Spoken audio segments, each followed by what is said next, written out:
Paz do Senhor, meu povo. Amém. Vocês? Graças a Deus, né? Mais um dia, mais um culto. Feliz em ver vocês de novo. Ontem estava aqui no culto, né? Culto ao Senhor. Sentimos o poder de Deus mais uma vez aqui. Eu creio que hoje não vai ser diferente, não está sendo diferente. E é muito bom estar sempre junto com a igreja, em comunidade, aqui, em comunhão, para poder adorar o nosso Deus, né? Os rostos nossos estão visitando a gente, o irmão Alexandre ali, seja sempre bem-vindo. Considerem a casa de vocês, né? Sejam sempre bem-vindos. O pastor fala para tomar água lá atrás, né? Se não tomou água, toma água lá atrás. Aí você vai ficar com a gente. Abra uma Bíblia comigo. Lucas, capítulo 14. Vamos falar de Jesus um pouquinho hoje. Do que Ele pode fazer por nós. Do que Ele já fez. E acreditamos que obras maiores Ele ainda tem. Lucas, capítulo 14.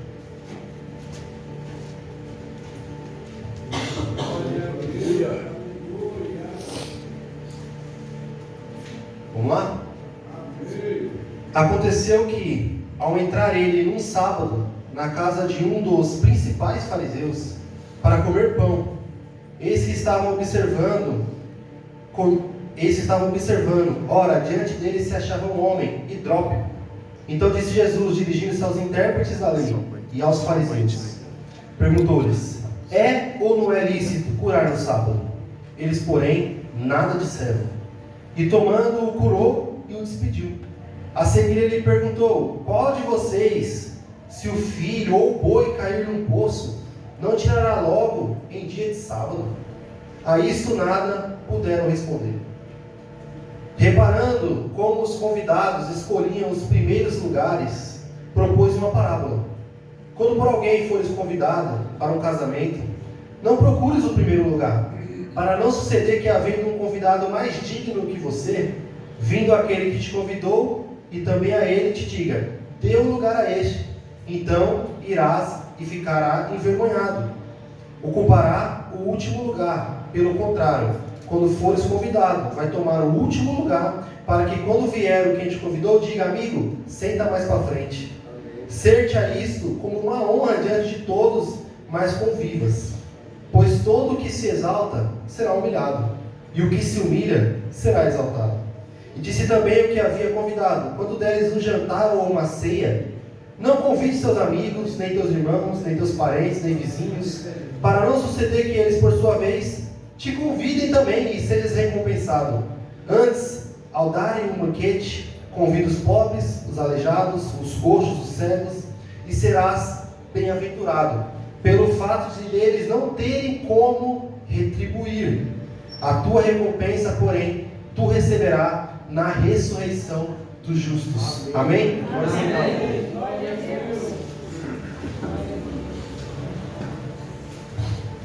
Jesus aqui no capítulo 13, 14 e o 15, ele conta uma série de parábolas. Ele fala sobre a parábola da porta estreita, a parábola do grande banquete. Ele conversa com fariseus, ele senta com fariseus, é o público dele aqui. E Jesus ele fala muitas coisas. E ele fala muitas parábolas. A gente vai explicar muitas coisas através de parábolas. Nesse versículo específico aqui, Jesus está conversando dentro da casa de um dos principais fariseus. Ou seja, esse cara aqui não era qualquer um.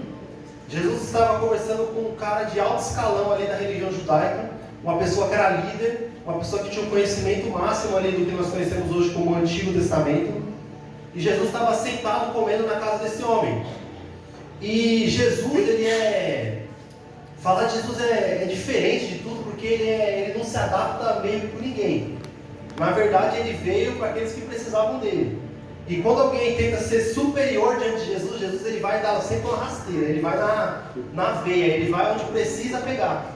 E falando de fariseus, o fariseu ele é um mestre da lei, ele domina a lei, e uma das coisas que eles mais primam é o sábado. O sábado para eles, até hoje inclusive, é algo que eles não negociam, é algo que eles não trocam, eles não interpretam de outra forma. Para eles o sábado é sagrado, enquanto acabou eles não fazem nada. Chega sexta-feira ali, no pôr do sol, eles já param tudo, depois só domingo. E isso para eles é muito precioso, muito precioso. E qualquer um que quebrasse o sábado, para eles esse cara era um blasfemo, esse cara era um desviado, esse cara não representava a religião judaica, essa pessoa não era uma pessoa de Deus. E Jesus, na verdade, ele veio para ensinar o real significado do sábado. Ele veio para falar que o homem ele é superior ao sábado e não o contrário. Ele veio para falar que o sábado precisa ser interpretado da maneira correta. E ele começa aqui dizendo que ele está comendo na casa de um fariseu e aparece um homem doente. E esse homem é que ele vai falar que ele é hidrópico. Hidrópico é uma pessoa que tem excesso de água no corpo, que ela fica toda inchada, sabe? Ela começa a se inchar com excesso de líquido no corpo. Era mais ou menos isso que esse homem tinha. Esse homem tinha uma doença. E Jesus, ele olha para aquelas pessoas e fala: será que é lícito curar no sábado? E eles, eu acredito que envergonhados, falam assim que eles não respondem, na verdade. Envergonhados, eles simplesmente escolhem não responder. Talvez para não contrariar Jesus, por já ter visto Jesus fazendo algumas coisas. Talvez se omitindo apenas para não ter sua resposta. Nós fazemos muito isso, né? Nós às vezes se omitimos porque não queremos o conflito de ter uma divisão de opinião ali. E essas pessoas ficam em silêncio, mas o silêncio para Jesus já basta.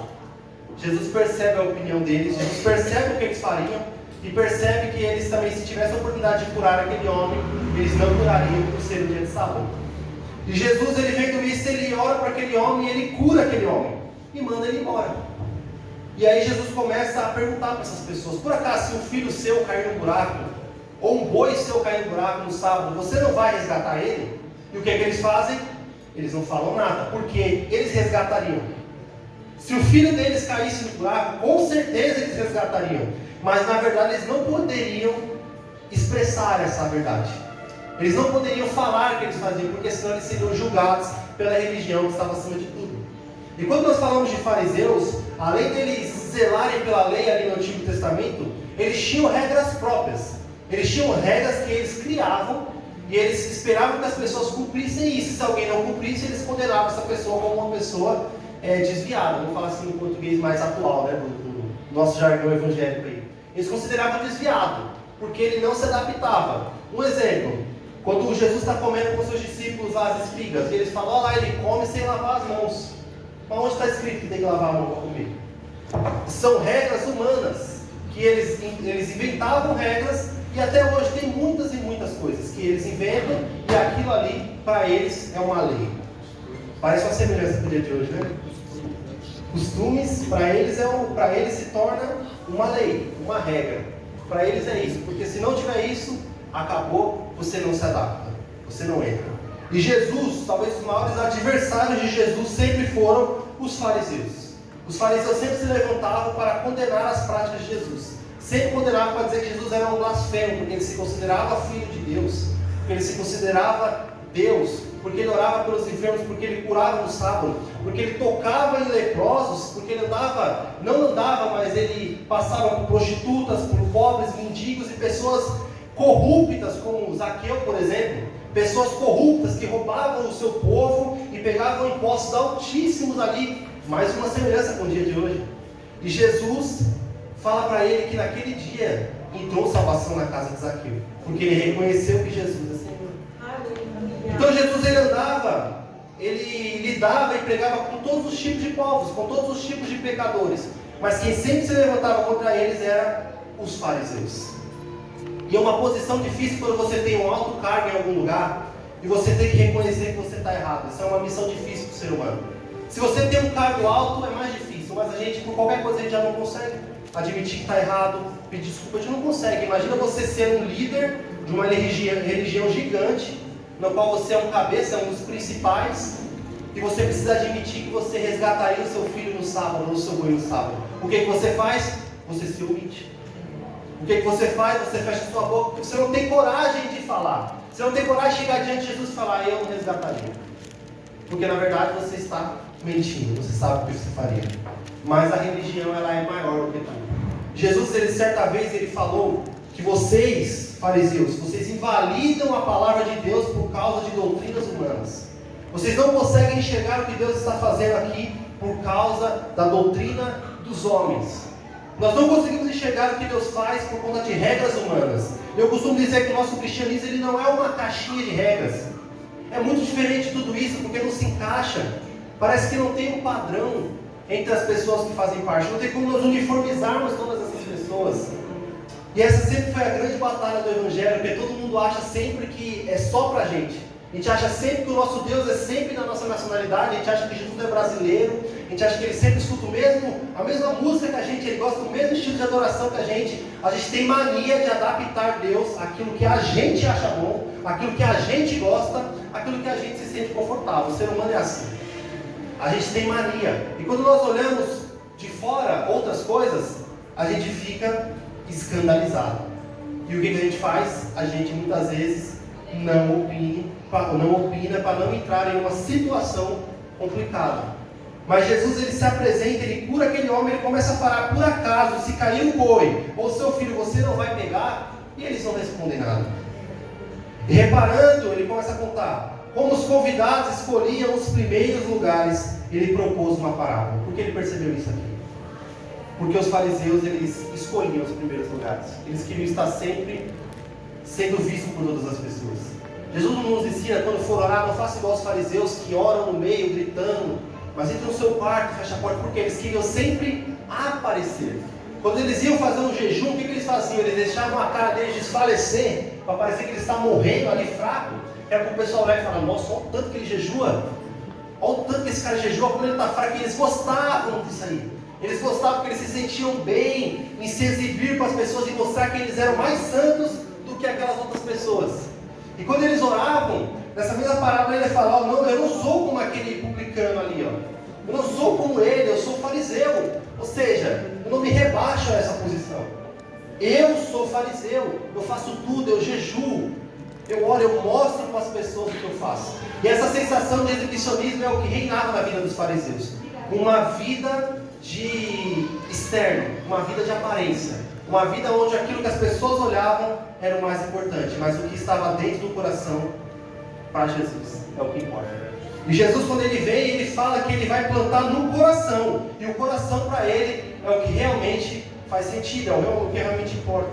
E aí começa o conflito, e aí nós sabemos onde essa história vai terminar. Jesus, ele é assassinado, ele é condenado pelos fariseus, pelos líderes, porque ele era blasfemo. E da última vez que eu preguei aqui, eu falei que Pilatos, ele colocou uma placa lá escrito: Jesus Cristo, o Rei dos Judeus. Aí os fariseus falaram: não coloca isso não coloca Rei dos Judeus, coloca que ele falava que era Rei dos Judeus, porque ele não é. Ou seja, até na morte de Jesus eles tiveram pelo menos que reconhecer. E eles não queriam isso, mas lá está escrito na cabeça de Jesus: Jesus Cristo, o Rei dos Judeus. E Jesus é condenado e morto. Jesus é crucificado, nós conhecemos essa história. E ele morre por nós. Mas ele, antes da sua morte, ele começa a contar. E ele fala que quando nós somos convidados, nós não devemos sentar no primeiro lugar. Porque se vier alguém mais honrado que a gente, o dono da festa vai falar: dá uma licencinha aí, por favor, que o rapaz precisa sentar aqui, entendeu? Então, você vai ser envergonhado, você vai passar vergonha, você vai ter que ir lá para o último lugar. Mas Jesus, ele fala: se você sentar lá no final, o dono da festa vai falar: ô meu amigo, não senta tão longe não, senta aqui do meu lado, e aí você vai ser honrado. Você vai ser honrado. Isso é amor. Isso é ver as coisas pelo outro lado, não apenas por você. Porque se você se humilhar, você será exaltado. A gente costuma falar isso ao contrário, falar que quem é humilhado será exaltado. Mas eu fui muito humilhado na minha vida, eu espero Deus me exaltar. Não é isso que o texto diz. O texto diz que o que se humilha, o que se rebaixa, esse sim será exaltado. Ou seja, nós devemos procurar as posições lá para trás. E aí, se Deus quiser, Ele nos exaltará. Aleluia. E essa posição é a posição de servo. É a posição aonde nós não temos como retribuir. E Jesus, ele começa a falar do banquete. E ele fala: quando você for fazer uma festa, não é para você convidar seus amigos, seus parentes, o pessoal que tem dinheiro. Quem conhece o pessoal que tem dinheiro aí? A gente convida eles para a festa por quê? Fala para ele trazer um quilo de carne, ele vai trazer a picanha lá de Angus, vai trazer a picanha de japonesa lá de Wagyu. Que é 1.500 o quilo da carne. Ele vai trazer a picanha lá para a gente assar. E aí você convida ele na expectativa de um dia ele fazer um churrasco na casa dele e te convidar. Você convida ele com uma festinha ali, que é para quando ele for fazer a festa dele, ele lembrar de você. Você convida ele para almoçar na sua casa, que é para um dia ele fazer um almoço na casa dele e ele lembrar de você. Mas Jesus está falando que quando nós for fazer alguma coisa, nós temos que convidar aqueles que não podem retribuir. Aqueles que não tem como retribuir, porque só assim você vai estar fazendo alguma coisa de coração, porque você não tem como receber algo em troca. E a relação aqui nossa com Deus, Jesus tenta ensinar para as pessoas o tempo todo, nós não devemos fazer nada esperando algo em troca. O pessoal fala assim, eu não entra na minha cabeça, o pessoal diz, o fulano me deve um favor. Mas favor não é favor? Porque quando você fala por favor, é porque você não vai pagar nada por aquilo, a pessoa vai fazer aquilo de boa vontade, por isso que é um favor. O que as pessoas fazem? Elas aceitam o favor daquela pessoa esperando um dia pedir para ela. Eu vou resgatar o cara ali que está com o carro quebrado, porque um dia meu carro quebrar, ele vai lá. Mas isso não é favor, isso é você esperar e comprar a ajuda daquela pessoa. E Jesus ele fala, quando você for ajudar alguém, não espera nada em troca. Quando você for pregar para alguém, não espera que essa pessoa possa te retribuir alguma coisa. Tem gente que prega para as pessoas, irmão, esperando o dízimo dessa pessoa cair na conta da igreja. Tem pessoas que pregam para uma pessoa, dão uma posição para dentro da igreja para que essa pessoa permaneça e a igreja receba dinheiro, porque sabe que aquela pessoa tem muitas posses. Acha que é muito longe isso aí? Vocês acham que é muito difícil? Isso acontece muito. Isso acontece o tempo todo. As pessoas convidam, pessoas famosas, cantores, pregadores, esperando encher uma igreja para lotar o Instagram deles lá. Que é para eles tirar uma foto e a igreja está lotada. Olha que igreja maravilhosa. Eles pensam nisso, você acha que eles não pensam nisso não? Eu vou chamar o artista que está no topo, eu quero ver um lotar. E eles pensam nisso, porque eles querem pregar para os perdidos? Não! Eles querem se exibir para as pessoas que oram de fora. Eles querem falar como a minha igreja anda bem. Olha como a palavra é pregada aqui. Você acha que isso é brincadeira? Acontece o tempo todo. Mas Jesus fala, quando você for convidar alguém, não espere nada em troca. Pelo contrário, antes convide os pobres, os aleijados, os coxos, porque eles não têm como recompensar. E a sua recompensa você receberá na ressurreição dos justos. Ou seja, a nossa recompensa ela não vem aqui. Nossa recompensa não é nessa terra. Nós teremos a recompensa no dia da ressurreição. E esse dia, o dia de Jesus voltar, aí sim nós receberemos a recompensa. Mas tudo isso aqui que eu estou falando é somente para dizer que eu passei sábado de manhã, nós estávamos aqui orando, ontem à noite nós estávamos aqui no culto e ouvindo a irmã Sandra falando ela falou que ela era há tanto tempo na igreja, mas um dia você acaba reconhecendo, e na nossa vida não é diferente. Nós passamos tanto tempo na igreja, mas parece que um dia você entende o negócio, você entende como é que funciona o negócio, e aí a gente muda, e aí a gente muda o nosso jeito de agir, a gente muda o nosso jeito de vir para a igreja, a gente muda o nosso jeito de prestar culto, e a gente muda o nosso senso de emergência em pregar a palavra a outras pessoas. E esse é o principal. A gente muda porque a gente fala, as pessoas precisam entender isso aqui que eu entendi. As pessoas precisam entender isso aqui que eu entendi. E é muito simples, mas ao mesmo tempo é muito difícil, porque a gente tenta buscar tantas coisas, complicar tanta coisa do que é a nossa vida evangélica, mas no final é reconhecer que Ele morreu por mim. Não é por nós, é por mim. Não estou querendo dizer que é só por mim, viu, gente? Eu quero dizer que tem que ser em você. Você precisa reconhecer que foi em você, especificamente. Porque as pessoas perguntam pra gente, eu perguntei muito para a Ana Clara isso aí. Todo dia eu pegava ela e falava, o que é Jesus para você? Jesus é o Jesus, né? Aí depois, não, Jesus é o Salvador do mundo. Jesus é a luz do mundo. Ah, tá bom. Vamos melhorar essa resposta aí. Jesus é o Criador. Até um dia que Jesus é o meu Salvador. Você precisa compreender que Ele é o seu Salvador. E a partir dessa revelação é onde as pessoas começam a entender e começam a pregar por aí. É onde as pessoas começam a falar de Jesus. Porque primeiro, elas entendem que Jesus é o Salvador delas. Por que elas entendem isso? Porque elas não têm como ser recompensadas. Elas não têm como recompensar isso, elas não têm como retribuir isso. Então esses pobres que estão chegando para esse banquete aqui, eles jamais vão conseguir fazer um banquete igual e convidar essa pessoa.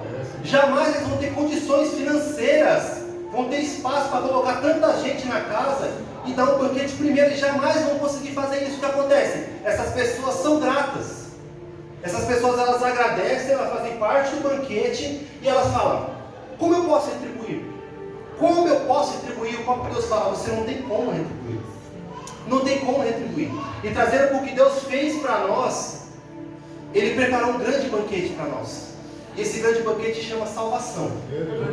Uma salvação que nós jamais conseguiríamos alcançar por si só. E Ele simplesmente chama a gente, pessoas que não tem como retribuir, pessoas que não tem como entregar isso para outra pessoa, não tem como a gente salvar alguém, não tem como nem a gente se salvar, muito mais salvar outra pessoa. E Deus, Ele entrega isso para nós através do seu Filho Jesus. E Ele fala: vocês são salvos. E a pergunta que nós fazemos é: como poderemos retribuir? É difícil nós falarmos isso porque nós não conseguimos retribuir da mesma moeda. Mas Jesus, Ele pede algumas coisas para nós. Ele fala, por exemplo, que nós devemos se santificar. Ele fala, por exemplo, que nós devemos negar o pecado e viver uma vida santa, de acordo com a aliança dele. É isso que Ele pede para nós. Mas esse estopim desse entendimento, irmãos, isso aí mexe comigo. Ontem a Ana falou assim, que nós vivemos grandes avivamentos, vivemos um avivamento aqui na igreja, falando daquele tempo que a gente vivia aqui pregando e pregando sobre o avivamento e o poder de Deus. E eu lembrei, eu falava a verdade. Eu lembrei da pregação do avivamento, eu lembrei de quando nós falávamos sobre isso. Eu falei: por que a gente não fala mais? Porque nós paramos tanto de pregar como a gente pregava antes. Tudo parte de um entendimento muito simples. Por exemplo, vou dar um exemplo aqui, quase atual, não tão antigo, o ano de 1905. Minha avó nasceu em 29, eu acho, não é tão longe, tá vendo? 1905, um pouquinho antes ali da Assembleia de Deus nascer, no ano de 1911, um pouquinho antes do Corinthians, que é 1910, né, Thiago? 1905, na Inglaterra, aconteceu um movimento chamado o Avivamento do País de Gales. Quem já ouviu falar isso aí? O Avivamento do País de Gales. Um país inteiro foi tomado pelo Espírito Santo de Deus. E as pessoas começaram a se converter. Isso é uma matéria de jornal, você lê em 20 minutos, tem lá um livrinho, o País de Gales, você lê isso aí. Mas tudo isso começou numa reunião de jovens, onde um homem fazia essa pergunta que eu fiz para Ana Clara: quem é Jesus para você? E as pessoas começavam: Jesus é a luz do mundo, Jesus é o Criador. Ele fala: não é essa a resposta que eu quero. O que é Jesus para você? O que é Jesus para você? E as pessoas, o silêncio tomava conta da sala e ele continuava perguntando. Até que uma jovem, uma menininha, ela se levanta e fala: eu amo Jesus de todo o meu coração, porque Ele morreu por mim. E a partir dessa verdade, a partir dessa revelação, não o que ela falou, mas como ela falou, um país inteiro foi tomado pelo Espírito Santo de Deus. E as pessoas começaram a fazer reuniões que não acabavam mais, momentos de adoração que você não conseguia cantar o último louvor, reuniões que duravam dias, semanas, até meses sem parar, por causa de uma faísca, através de uma jovem que entendeu. Essa faísca acontece o tempo todo. E quem lembra do apóstolo Pedro? E Jesus pergunta: quem sou eu para vocês? E eles falam: uns falam que tu és profeta, outros falam que tu és um professor, um mestre. Ele fala: não é essa a resposta que eu quero. O que eu sou para vocês? E a pergunta é: o que Ele é para você? Eu não quero que nós demos resposta genérica. Ele é o Criador, Ele é o Senhor. Jesus é tudo. Que é a resposta que a gente mais escuta. O que é Jesus para você? Jesus é tudo. Mas o que Ele é para você? Para você, o que Ele é? Faça essa pergunta para você mesmo. E vamos ver se a gente consegue chegar nessa resposta. Porque quando essa resposta entra, Pedro fala: tu és o Cristo, o Filho do Deus vivo. E Jesus fala: não foi carne que te revelou isso, mas foi o próprio Pai que está no céu. Apacenta minhas ovelhas. Ou seja, depois da revelação, vem a busca pelas ovelhas. Vem o apacentar, o cuidar das ovelhas. Vem o sentimento de cuidado. Vem o sentimento de tristeza por aqueles que estão longe. Vem o sentimento de preocupação, porque aquela pessoa que deveria estar aqui não está. Tudo isso por causa de uma revelação de quem Ele é para nós. O que Ele fez por nós. Pessoas tão ruins. Como podemos sentar aqui numa mesa, em lugares privilegiados, pessoas tão ruins e más como nós? Ele nos convida para a mesa e fala: vocês não têm como retribuir. Aleluia. Ele apenas nos convida para a mesa e fala: traga mais. Se nós continuarmos lendo Lucas 14, ele fala da parábola do grande banquete. E ele fala para encher a casa, para pegar os pobres, as prostitutas, os ladrões e trazer todo mundo e enche a casa. E ele termina dizendo: ainda há lugar. Ainda tem espaço na mesa. Ainda dá tempo para as pessoas virem. Mas tudo isso começa a partir de uma revelação de quem Ele é para nós. Uma revelação tão simples, mas grandes homens e mulheres de Deus ainda não entenderam ou não entendiam. Eu vou dar um outro exemplo.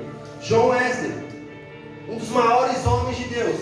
Esse cara pregava 3 vezes por dia, jejuava 2 vezes por semana.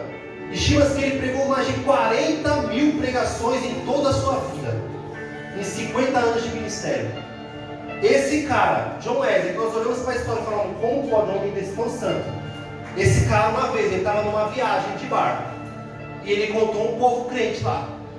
Um povo crente, que a tempestade do barco estava balançando, o pessoal estava cantando, adorando, e ele era um pastor, e ele estava com medo. E o barco balançava para todo lado, e a tempestade ia lá, e o pessoal cantando do outro lado. Ele olhava e falava, como pode? Isso não é possível. Não é possível, eu sou pastor, eu dou aula de teologia. Como esse povo está tranquilo no barco? E aí ele pergunta para o pessoal. E o pessoal fala, o que é Jesus para você, John Wesley? E aí ele, Jesus é o Salvador. Aí ele pergunta, mas você sabe o que ele fez por você? E John Wesley fala, não, eu não sei. Eu não tenho essa compreensão. E ele sai daquele barco, ele chega no seu destino, atordoado com o que ele viu. Atordoado com o que ele viu, porque ele sabia que aquelas pessoas tinham muito mais fé do que ele. E ele chegou atordoado, ele começou a viver atordoado. Até o dia que ele abre em Romanos capítulo 1, lendo o comentário de Martinho Lutero, e lá está escrito, o justo viverá pela fé. Aleluia. E o mesmo estopim que estourou a reforma protestante 200 anos atrás, John Wesley acorda e fala, o justo viverá pela fé. Aleluia.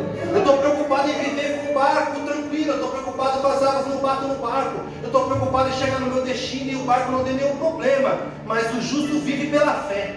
O justo não vive por aquilo que anda tranquilinho, o justo vive pela fé. Ou seja, não enxergamos, não sabemos o fim da jornada, a gente está no barco, com tempestade, a gente não tem a mínima ideia se chegaremos no destino, mas a certeza é, nós vamos chegar porque nós temos fé. E a fé é exatamente isso, é você não enxergar, mas você crer. E John Wesley, ele entende isso lendo esse texto, e a partir daí, irmãos, o resto da história. A partir daí esse homem começa a pregar. As pregações dele eram tão fortes que ele inclusive é expulso da igreja dele. Ele é expulso da igreja dele porque os caras não estavam preparados para um homem que pregava tanto, uma pessoa que tentava tanto buscar outras pessoas. E ele é expulso, ele vai. E ele começa a pregar na praça, 5 horas da manhã, para o pessoal passar e ver ele pregando. E um dia um homem trabalhador fala para ele, para de gritar aí, que aqui não é sua igreja não, aqui não é sua paróquia não. E aí ele fala, o mundo é a minha paróquia. E várias histórias que nós chamamos hoje de avivamento, de poder de Deus que tomou o país inteiro. O avivamento do país de Gales, o avivamento de John Wesley e outros irmãos, o avivamento dos moravos, o avivamento da Rua Azul dos irmãos, da onde nasceu a Assembleia de Deus que nós tanto conhecemos. Movimentos de poder de Deus, de pessoas que não se contentavam em apenas viver no raso, mas pessoas que queriam sempre mais, pessoas que buscavam cada vez mais a face de Deus. Mas tudo isso só era possível através de uma revelação muito simples. Quem é Jesus para você? E se você não consegue entender isso, irmãos, hoje é dia de você orar a Deus e pedir esse entendimento. Hoje é dia de você orar a Deus e pedir para que Ele abra a sua mente. Quem é Jesus para você? Quem é Jesus para você? Quem é Ele? Quem é Ele? Quem é esse cara? Quem é esse que até o vento e o mar obedecem? Quem é Ele? Aleluia! Prestem atenção na cadência que a Bíblia tem de quando as pessoas se convertem. Preste atenção no que essas pessoas enxergam. Elas enxergam coisas simples que nós cantamos todo domingo, mas parece que é diferente. Quando Jesus morre na cruz, a palavra de Deus fala que o véu se rasga, escurece tudo, estremece tudo. O que as pessoas falam? Verdadeiramente esse homem era o Filho de Deus. Verdadeiramente ele falava a verdade naquilo que ele dizia. É muito simples. A gente fala o tempo todo que Jesus é o Filho de Deus. A gente fala o tempo todo que Ele é o Salvador. A gente fala o tempo todo que Ele é o Cristo. Mas e para nós, no nosso interior? Será que nós realmente acreditamos nisso? Dentro de nós, Será que nós realmente acreditamos que Ele morreu por nós? E essa pergunta é tão importante, irmãos, que isso faz nós compreendermos quem é irmão e quem não é, quem está dentro e quem está fora, diante da resposta que Ele dá quando você faz uma simples pergunta: quem é Jesus para você? Porque tem gente que fala blasfêmia Jesus o tempo todo, irmãos. Jesus é só um homem, Jesus é somente uma entidade, Jesus é somente um profeta, Jesus é somente um filósofo, Jesus é somente um homem bonzinho, Jesus é somente isso. E para você, o que Ele é? E para nós, o que Ele é? Eu não quero saber, Jesus não quer saber o que Ele é para os outros, o que Ele fez para os outros, o que Ele fez por nós e o que Ele fará por nós. A palavra de Deus fala que obras ainda maiores nós faremos em nome de Jesus. Colocaremos a mão sobre os enfermos e eles seriam curados. Falaremos novas línguas, expulsaremos os demônios em nome de Jesus. E obras maiores e maiores ainda virão. Certa vez eu preguei aqui na igreja sobre a chuva temporânea serôdia, lembra disso? Ou as primeiras e as últimas chuvas. E Tiago, o apóstolo Tiago, ele escreve um texto profético, e ele fala que o bom lavrador, ele sabe aguardar as primeiras e as últimas chuvas, ou seja, ele sabe onde vai ser a hora da colheita. E quando nós falamos de chuva na Bíblia, nós falamos sobre derramar de poder de Deus, nós falamos sobre o derramar do poder de Deus, aquilo que Deus pode fazer. E a primeira chuva, nós acreditamos, teve várias chuvas na história, mas uma das maiores chuvas foi em Atos 2, onde Deus derrama o seu Espírito. As primeiras chuvas, as chuvas que preparam a terra, para que a terra possa receber a plantação. Essa chuva geralmente ela é mais branda, uma garoa constante, que vai preparando o solo para que esse solo fique úmido, e você possa plantar e esse plantio floresça. As primeiras chuvas são assim. O pessoal que é da roça vai entender mais aí. Mas essa primeira chuva ela prepara o terreno. Ela prepara para que a semente do Evangelho possa ser plantada no mundo. Ela prepara para que essa semente possa florescer e sustentar durante anos e anos, 2000 e poucos anos por enquanto, e contando. E o Evangelho continua sendo pregado. Por quê? Ele foi plantado numa terra fértil, uma terra preparada, onde o derramar do Espírito Santo caiu no tempo certo. Mas o bom lavrador, ele sabe esperar a primeira e as últimas. E ele fala que nos últimos dias virá a última chuva, a chuva serôdia, uma chuva mais forte, uma chuva para preparar o finalzinho da colheita, para que o homem possa vir e colher os frutos. Ainda em Lucas 10, se eu não me engano, ele fala para nós prepararmos, para nós orarmos a Deus para que Ele envie trabalhadores, porque a seara é grande, tem muita coisa para colher, mas poucos são os trabalhadores, poucas são as pessoas que vão fazer essa colheita. E ele fala, ore a Deus para que Ele envie mais trabalhadores, porque os campos estão prontos. E nós acreditamos que a chuva vai cair mais uma vez. Nós acreditamos que a igreja será inundada mais uma vez. Nós acreditamos que homens e mulheres de Deus se levantarão mais uma vez, debaixo de uma revelação muito simples. Quem é Jesus para você? Enquanto você não entender quem é Jesus, você vai continuar batendo de porta em porta, batendo cabeça, chegando na igreja e esperar o homem de Deus falar com você, chegando na igreja e esperar o pastor orar por você no final do culto, chegando na igreja e esperar uma revelação de Deus, senão você não sabe para onde ir. Enquanto você não entender quem é Jesus para você, você vai continuar andando de porta em porta, esperando que alguém faça alguma coisa por você. Mas Jesus fala, quando você chegar, procure os últimos lugares, e Ele, na sua santa misericórdia, Ele te colocará num lugar privilegiado, num lugar de honra, numa mesa. Ele te colocará um banquete diante de você. Mas procure primeiro os últimos lugares. Não espere ser reconhecido. Não busque nada, porque a nossa recompensa está no céu. Então, irmãos, uma revelação muito simples. Vá com essa pergunta para sua casa. Mastiga esse domingo todo aí. Quem é Jesus para você? E se você não consegue ter essa compreensão, irmãos, é momento de você se desesperar. É momento de você buscar. É momento de você orar, porque você precisa entender de uma vez por todas quem é Jesus para você. E é por isso também, irmãos, que você está aqui no culto e você não consegue levantar suas mãos para adorar. É por isso que você não consegue cair de joelho para louvar ao Senhor. É por isso que você não consegue nem fechar os seus olhos por 2 minutos. Porque você não conhece quem você adora. Você não sabe o que Ele fez por você. Você não tem essa compreensão e é impossível você adorar um Deus desconhecido. Você só adora um Deus que você conhece. Você só se prostra porque você sabe o que Ele fez por você. Você só faz isso porque você entende quem é Jesus para você. Quem é Jesus para você? Quem é Jesus para nós? Para nós adorarmos, para nós cantarmos todo domingo aqui. O que Ele fez por nós? O que Ele fez por você? Que essa pergunta, irmãos, retine no seu coração. Bata no seu coração. Antes de eu acabar, eu quero orar com vocês. Para nós buscarmos a Deus. Para nós buscarmos a Deus e buscar essa revelação.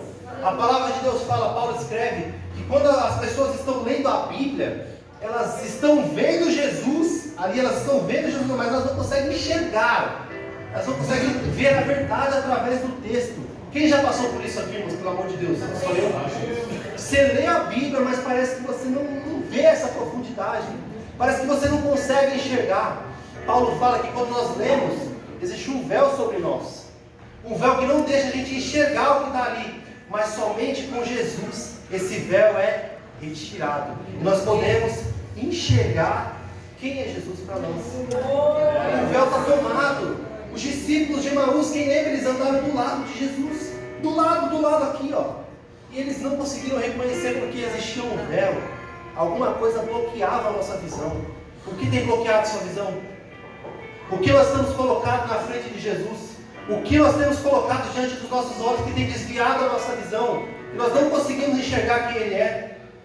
Quais são os pecados que nós temos cometido? Que nós não conseguimos enxergar. O que nós temos feito? Quais são nossas prioridades? O que nós estamos fazendo que toma tanto nosso tempo que nós não conseguimos, no mínimo, enxergar Jesus através das coisas simples da vida? O que nós estamos fazendo com a nossa vida? E quem é Jesus para nós? Porque quando a gente entende o que é Jesus para nós, primeiro que nós fazemos, segunda coisa que nós entendemos, nós não conseguimos retribuir. Ponto. Entendeu? É tão grandioso, é tão forte que você fala, não tenho como retribuir. Não tem como retribuir, não tem o que eu possa fazer. Não dá, é muito longe, é muito distante, é muito grandioso, eu não consigo retribuir. E Jesus ele fala, sejam as minhas testemunhas. Sejam as minhas testemunhas. Falem de mim. Falem o que vocês viram e ouviram. Aleluia. Deixa expor a verdade de Deus. Deixa expor o Evangelho. Falem o que vocês viram e ouviram. Simples assim. Ah, Vini, mas o que eu vou para a rua pregar? O que eu posso falar para alguém? O que eu posso falar para um pecador que está ali na minha frente? Para uma pessoa que não conhece a Jesus? Jesus fala o que você viu e ouviu. Porque quem convence não somos nós.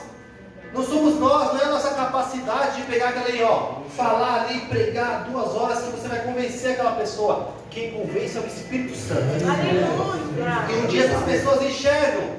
Um dia as pessoas olhavam para o Ney e falam, não, isso aí, ó, ele se recuperou, beleza. Mas não é Jesus que faz isso aí, não.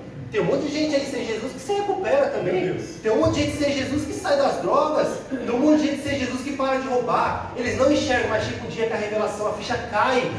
E eles falam, olha o que Jesus fez. A ficha cai e fala, olha o que Jesus fez na vida daquela pessoa. A ficha cai, irmãos.